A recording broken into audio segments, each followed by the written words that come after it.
Hello, beautiful soul, and welcome to another episode of Intuitive Creator Spotlight. I'm Stella, your host, and I invite here amazing people who have transformed their lives and embraced a path of helping other people transform their lives too.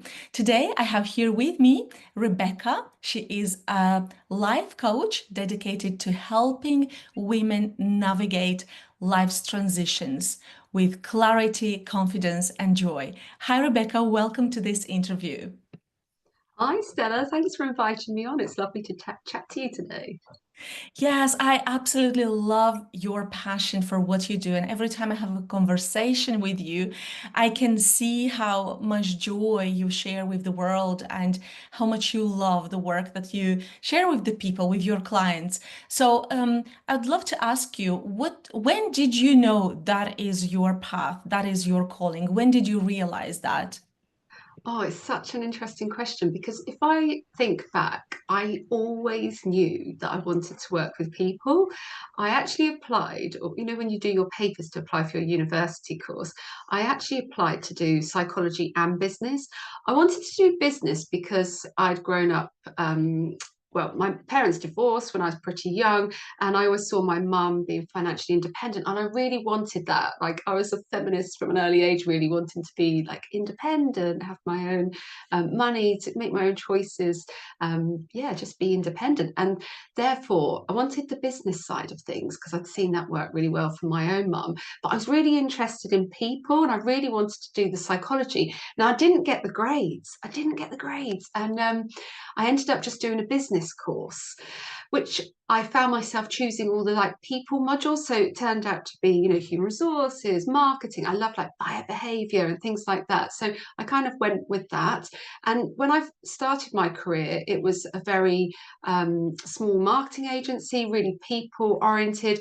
I was an account handler, so I was working closely with people in companies like BT, big brands. But I really loved getting to know the people, both inside my workplace and elsewhere. And I kept thinking, what is it I want to do? Because although I was finding my work fun, I knew it wasn't my end game. I knew it wasn't where I was going to end up. And it took me a long time. It took me a long time to realize that it wasn't counseling, it wasn't this, it wasn't that. I didn't really know about coaching until I already had my own reflexology business. So I'd already quit the sort of corporate life that I'd ended up in by moving back to Berkshire. I was in London when I had my sort of marketing agency days, and I moved out to be with my long-term partner to buy a house together. And yeah, just thought, this is it. I'm going to help more people. I want to become a mum. This will fit in with my life. And yeah, it's not about the status of working for a corporate, a big company, and all that goes with that. I just want to do something more, you know, one to one with people. And then I found out about coaching around the time of the pandemic. So I've only actually been a coach for 5 years, but I feel like everything's grounded me to get me to here. So I think, yeah, I always knew I wanted to work with people, and then it became clearer and clearer I wanted to work more one to one with people. But now I actually really enjoy doing the group stuff too, because as we both know, we've been on a course together recently, Stella. There's so much power in community. There's so much power in sisterhood, women coming together. We feel so much less alone. Like, there's so much in common. There's so much more that brings us together than divides us. We can all have quite different lifestyles. We can all have quite different backgrounds, but ultimately, life has the same challenges for a lot of us. And what we want in life to really be, happy, have peace, have joy, yeah, make the most of our lives. What really matters is quite core, isn't it? And quite Mm. common for everyone. So yeah, I love doing that. I love working with people one to one. I love doing the groups, and I love workshops, and yeah, and we're both writing books now, so we're really, really Yes. enjoying that creative process of kind of consolidating all the knowledge that we've built up through our whole lives and Yeah. putting that into one book. I mean, it's been a great journey that we've gone on together, It hasn't it? is absolutely amazing. And also, it's interesting how we go through seasons in life. And like you said, Mm, initially you wanted to work just one-to-one and then in groups. And now, yes, we're working on our book, which is super exciting. But it's so interesting when you go through these seasons. It's like you understand, you learn new things, you accumulate information. And also you have those moments when you kind of take the information that you've learned in the past plus the new one and you click it all. It's like, oh, wow, that's so cool. And also sometimes you think when you go through the jobs, like you mentioned, you had the jobs in the past, and you may ask yourself, like, why am I doing this thing right now? Like, what's the purpose of it? But then yeah. years later, you realize, well, actually, everything makes sense now, and Mm, everything like is so clear to me, and I understand why I had to go through those experiences. And yes. so I know that you've done a lot of reflection, a lot of healing on yourself, a lot of Mm, self-discovery. And I mm. also know that you talk about the magic of holding the space for someone. What does that mean for you, and why do you think it's so important for coaching? Well, the thing I've had to get over is the need to be busy all the time. So, and this is something I was recently writing about in one of my chapters that I was rewriting for the book, is that we are programmed to be doers, aren't we? To get things done, like to achieve stuff, like ticking off to-do lists, getting certificates for things. And we're always, yeah, trying to be productive, trying to show maybe our success in those ways. Like earning money is the other big thing that we feel like shows success. So, yeah, getting things done, achieving things, and then, yeah, this kind of earning money is what society sort of deems to be successful. So, I really love to help people unpick that and work out what success really means to them. And to me, I realized that when I left corporate world, I was still hustling. So I was wanting a more chilled out life because I was going through fertility treatment. And I'd done one round of IVF in the corporate space, and it was just so hard. And I thought, this is not going to work. I just don't think I'm going to get the right outcome approaching it in this manner. And I wanted to do the reflexology business. I've been training in it for a year. So I left and started, and I realized I was still being really busy. Like, why was I being so busy? Why was I pushing so hard? Why was I trying to achieve it so quickly? And I think it was only in my coaching years, so after I'd had quite a successful reflexology practice and was training to be a coach, that I realised why. And it's like we feel like our worth is tied to our productivity, to how much we earn. And I really wanted to unpick that for myself. And now I help other people unpick it. So yeah, Mm. to me that's a big lesson, is that you can do less and enjoy more. And that's where real success comes in. And we talked about this last night at my vision board workshop. There was four ladies there.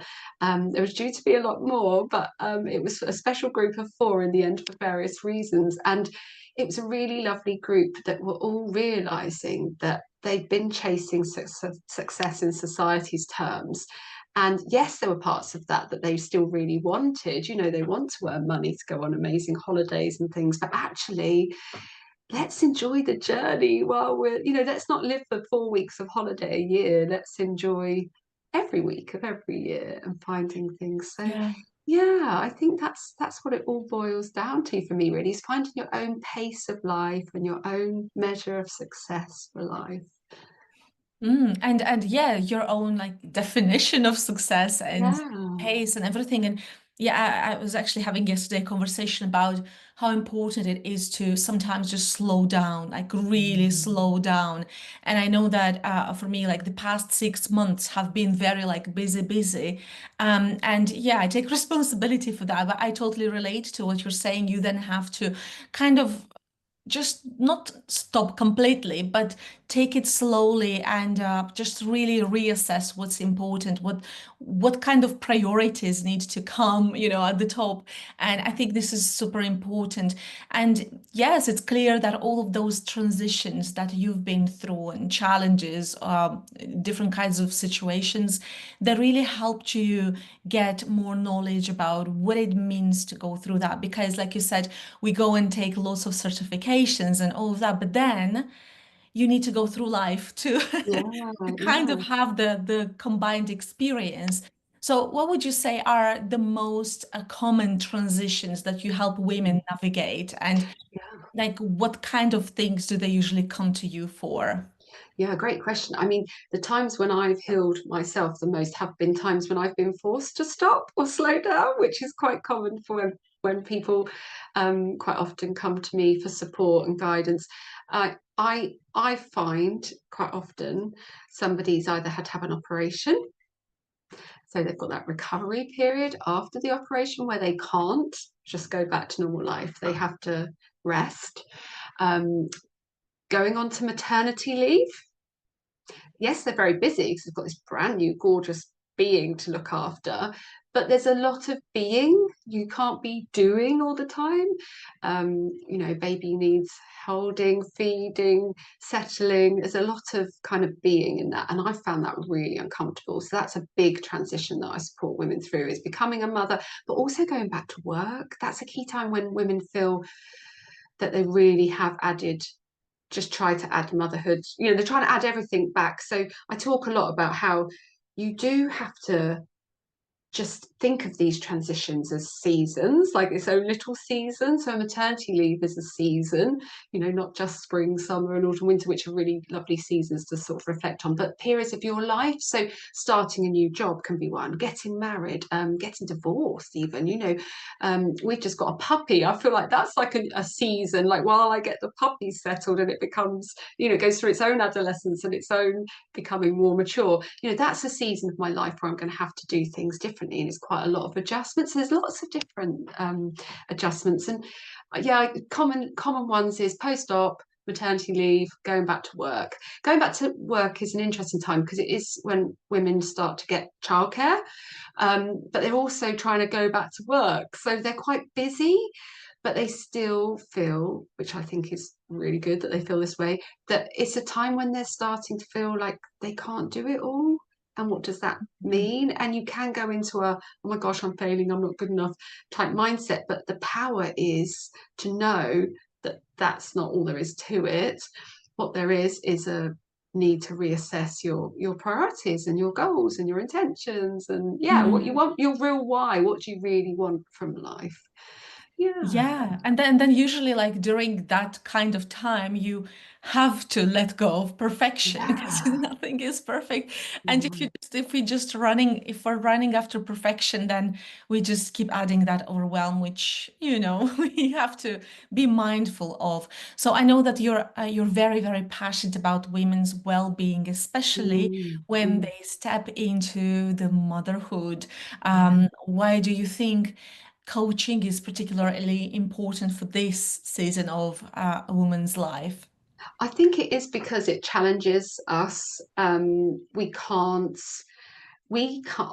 belief is that we can't feel successful, fulfilled, um, fully confident, and full of self-worth and have good self-esteem if we're trying to just add motherhood to our list and still live like we did before. The whole bounce back culture is so harmful because it's not about going back to who you were before, just adding that mum part of your life into everything else. It's a real chance to think about your life and what you want it to look and feel like and what matters. Like I so it's matrescence. I talk about matrescence. So matrescence is the words that Dana Raphael came up with in the 1970s. It's purposely deemed to sound like adolescence, matrescence like adolescence. There's a brilliant YouTube by Alexander Sachs, Dr. Alexander Sachs.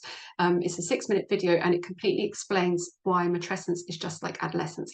We give adolescents so much grace and forgiveness and appreciation of all their navigating and going through.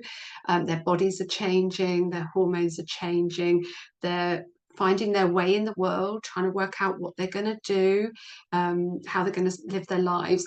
When you become a mum, it's the same. Your body has gone through huge changes. Your hormones gone through great changes. Your brain changes just like it does in us adolescents. And you are suddenly trying to work out what your days, weeks, months, the following years are going to look like. How are you going to be financially independent if that was really important to you before? That was a major challenge of mine. But also be the mum you want to be and enjoy this family that you've created and still have time to see your female friends or whoever your friends are. There's lots to think about, so much. And it takes time. And that's what we do. We give mums time to work through their matrescence in a powerful way, rather than just expecting them to go back to how it was before, which just makes you feel really, can I say a naughty word? Yeah. Shitty about yourself, because you can't do it all. Like you said, before we might have been really organized, we might have been really in control of our lives, we might have been really financially independent. Being a mum and working a full-time job straight away is going to be really challenging. Lots of mums do it, but you need support to be able to do that, and that takes time to work out how you're going to get that support, how it's going to work between you and your other family members. It's just huge.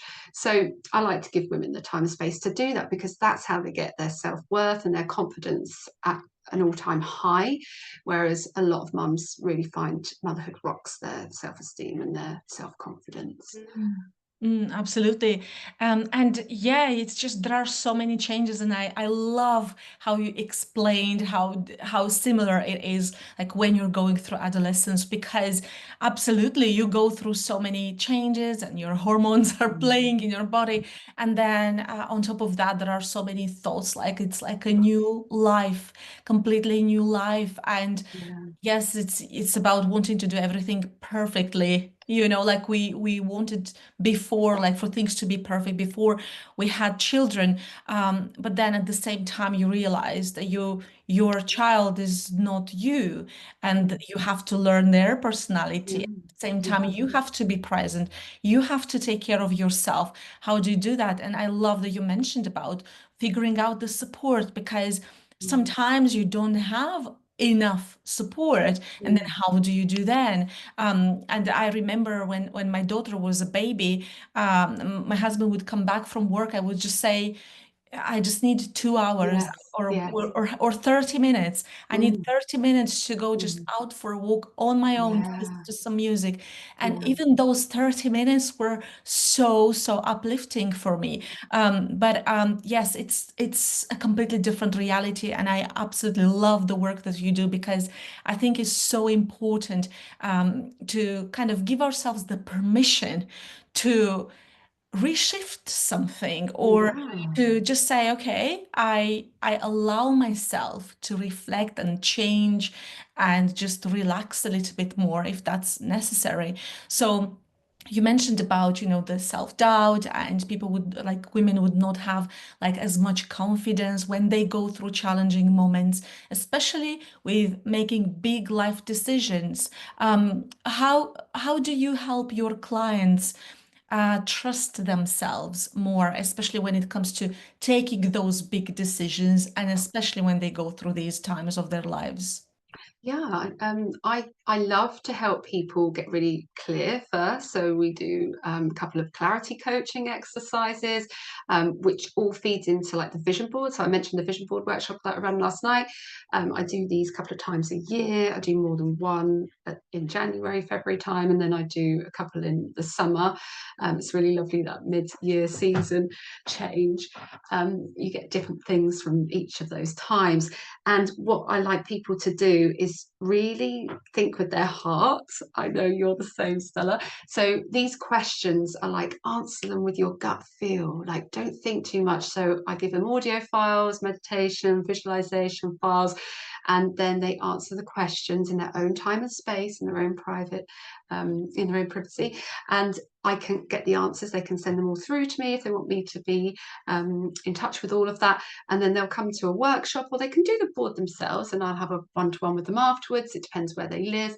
And they come up with this beautiful board that is motivating, inspiring, super hopeful, just such a joy to look at regularly going forwards. But I also encourage them, through the coaching exercise that they've done, to have like a key goal. The way I work, I do believe in, as I said, financial independence. So I do have my sort of work goal. At the minute, mine's my book. And then I have a personal goal, and I always encourage clients to have like a well-being type goal, and another goal. Some of my clients are stay-at-home mums, so they might not have a work goal, but it's a personal development goal of some kind. And that means they really have something to, I believe in the balance of masculine and feminine energy. So to me, creating the vision board is a very feminine, creative process, which is really powerful. But then having the masculine sort of structure as well of having a goal, thinking about what actions you need to take, and that vision board being by your side to inspire you and motivate you and encourage you to find those answers. I know you're big writing a book on intuition, and that's what we're tapping into is with the vision board process, but then also that bit of action sort of planning. Your intuition, you can hear your intuition, you notice your intuition, you notice signs and opportunities and messages coming through, and then you act on those, and it's like a very natural process that can happen quite quickly. It's quite magical, like what people find happens quite quickly. So we do that, but then I also do group calls on kindness. So that's turning off your inner critic, listening to your inner champion more, sort of changing that narrative in your mind. We talk about strengths, recognizing all your strengths and your place in the world, not just, as one of many, but the feminine strengths that we all have, especially as a mother. So the balance of feminine and masculine strengths. Then we talk about values. So what are your personal values, but also what is your value that you're bringing to the world? So we're really boosting that self-esteem and that self-confidence. And then you mentioned the word. We talk about grace, trust, and connection.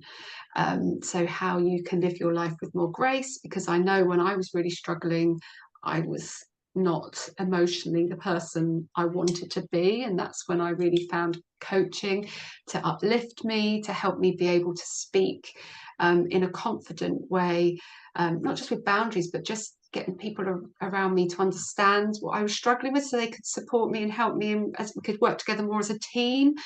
So I wasn't being angry. Like we talk about in my Mama Rising coaching, one of the qualifications I've done, anger is not the final destination. So it's a Mhm. really powerful emotion. It gives you powerful messages, but it's not the way to communicate. So how you can use that anger to fuel your fire for what is important to you, but then be able to communicate it with grace and connect with people really strongly. So they're like the six powerful steps. And there's obviously a lot more in my coaching as well, because Mm. we can get people over things that are personal to them through limiting belief work, creating empowering beliefs. So yeah, with all of that, yeah, we become more confident and more clear on who we are. We rediscover ourselves. Yeah, Yeah. and sometimes when we go through these kind of changes and challenging moments or any kind of situations that are new to us, and we're like, oh my God, what's this new Yeah. reality? It helps to find someone who you trust, a guide, a coach, mentor. It really helps because then that person is like they're creating this comfy space, for you to just breathe and relax and be exactly who you are and say exactly what's on your mind, knowing that there is no judgment. You're going to Absolutely. receive the questions, you're going to be held Mm. accountable. And I think this is huge because like you mentioned, when you go through different kinds of emotions, at times you don't even understand what's happening there. It's like Mm. a cocktail of emotions, and they're Mm. like, how do I understand the ingredients of it? Yeah, And then it absolutely. really helps to have someone who would guide you through that process. And it's super valuable, everything that you've shared here. And to everyone who's watching us, make sure you're checking the description of this video to know how you can connect with Rebecca, to check out her work. And I know, Rebecca, that you're also working on your book. And so some people might watch us immediately after we share the interview. Other people might watch us when you have your book here already. Mm. So tell us a little bit about your book. Oh, thank you. It's called Me to We, The Confident Mum's Guide to Motherhood, and it will be out September, October 2025. And it really is a guide. It really is going through what I've spoken about, talking about matrescence, talking about my experience and my journey through discovering matrescence, like before and after, and how it really helped me. But it is a guide in that each chapter has reflection questions, coaching questions at the end of each chapter, and obviously a very powerful resources section of where I've picked up information and guidance and things that I wish I'd known earlier, that I would love new mums to know about ASAP. Yeah.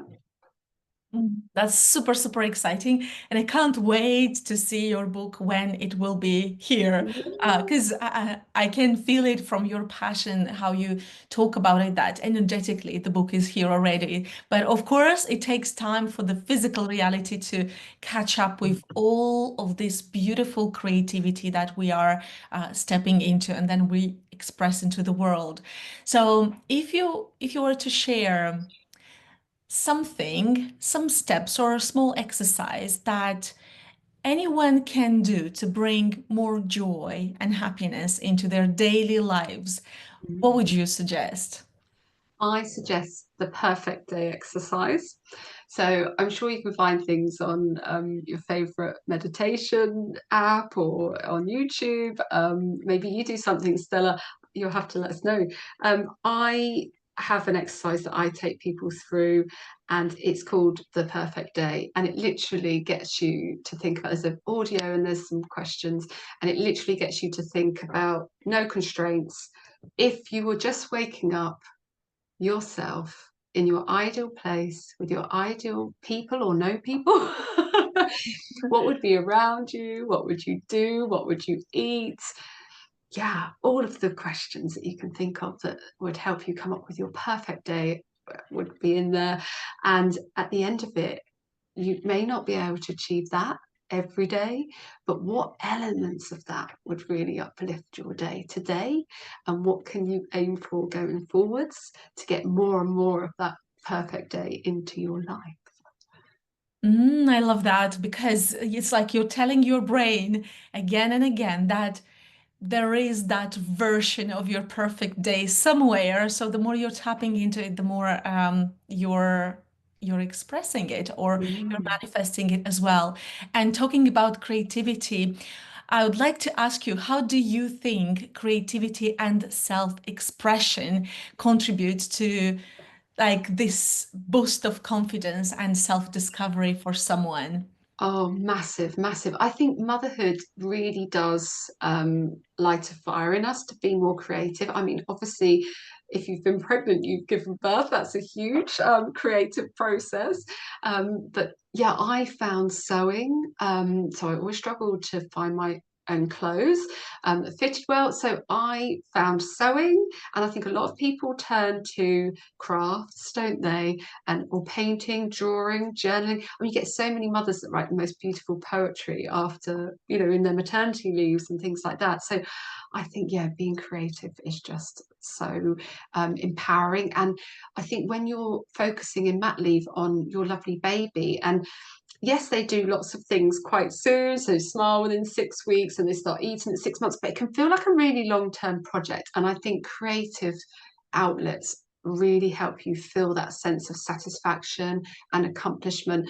And they are almost, I think, like a therapy.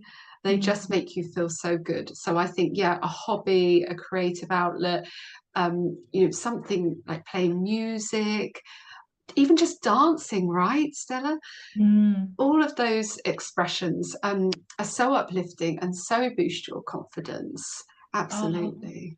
I love that you mentioned that because yes, we all have different ways to express ourselves, and Mm. it's just about discovering what's that thing that fills our heart and soul with joy. Yes. And I thank you so so much for sharing all of your thoughts and tips and all the knowledge that you brought here in this interview to us, for everyone who's watching us. Please don't forget to check out the description of this video to connect with Rebecca and myself. If you're new to our channel, please take a moment to subscribe, like this video, let us know your thoughts, and I cannot wait to see you all again. Thank you so much, Rebecca, for being here and for being an amazing guest today. Thank you, Stella. Bye. Bye.